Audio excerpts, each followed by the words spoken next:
ഏറെ നാളായി കേൾക്കുന്ന വാർത്തകളാണ് നമ്മുടെ രാജ്യത്ത്. അതായത് ഈ വോട്ടർ പട്ടികയിലെ ക്രമക്കേടുകൾ, ഡ്യൂപ്ലിക്കേറ്റ് വോട്ടർമാർ, കള്ള വോട്ടുകൾ, ഇതൊക്കെ നിരന്തരം നാം കേൾക്കുന്നതാണ്. ഈ കഴിഞ്ഞ കുറേ കാലമായി പ്രതിപക്ഷം ഉന്നയിക്കുന്നത് വോട്ടർ പട്ടികയിൽ വ്യാപകമായി ക്രമക്കേട് നടക്കുന്നു എന്ന് പ്രതിപക്ഷം പാർട്ടികൾ നിരന്തരം ഉന്നയിക്കുന്ന ഒരു ആരോപണമാണ്. ഇതിനൊക്കെ തടയിടുന്നതിന് വേണ്ടി ഇപ്പോൾ തിരഞ്ഞെടുപ്പ് കമ്മീഷൻ തന്നെ രംഗത്തെത്തിയിരിക്കുന്നു. കഴിഞ്ഞ ദിവസം IT മന്ത്രാലയവുമായും ആധാറിൻ്റെ UIDAയുമായും ഒപ്പം തന്നെ നിയമ മന്ത്രാലയവുമായി ചേർന്ന ഒരു മീറ്റിംഗ് നടത്തുകയുണ്ടായി. ഇതിലെല്ലാ മന്ത്രാലയത്തിലെ ഉദ്യോഗസ്ഥന്മാരും പങ്കെടുത്തു.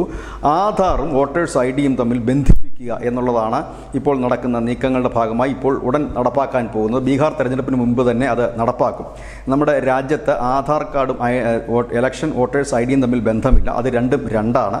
ആധാർ കാർഡ് ഉള്ളവർക്ക് ഇലക്ഷൻ ID ഉണ്ടാകണമെന്ന് നിർബന്ധമില്ല. ഇലക്ഷൻ ID ഉള്ളവർക്ക് ആധാർ കാർഡ് ഉണ്ടാകണമെന്ന് നിർബന്ധമില്ല.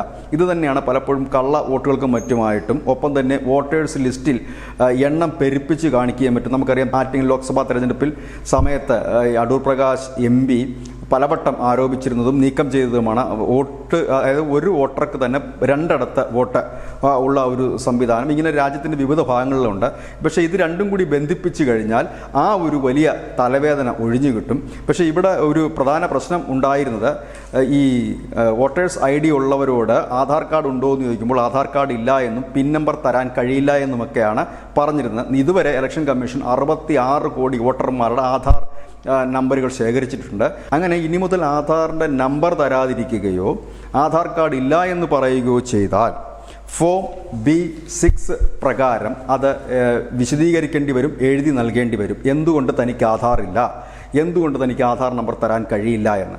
ഇതോടുകൂടി തന്നെ എല്ലാ വോട്ടേഴ്സ് IDകളും ആധാർ ലിങ്ക് ചെയ്യും എന്ന് തന്നെയാണ് ഇപ്പോൾ ഈ തെരഞ്ഞെടുപ്പ് കമ്മീഷൻ കരുതുന്നത്. കാരണം ആധാർ എടുക്കാതിരിക്കാൻ വേറെ ഓപ്ഷൻസ് ഒന്നുമില്ല. രണ്ട് കാര്യങ്ങളേ ഉള്ളൂ. എന്തുകൊണ്ട് താൻ ആധാർ എടുക്കുന്നില്ല എന്ന് വിശദീകരിക്കാൻ ഓരോ പൗരനും ബാധ്യസ്ഥനാണ്.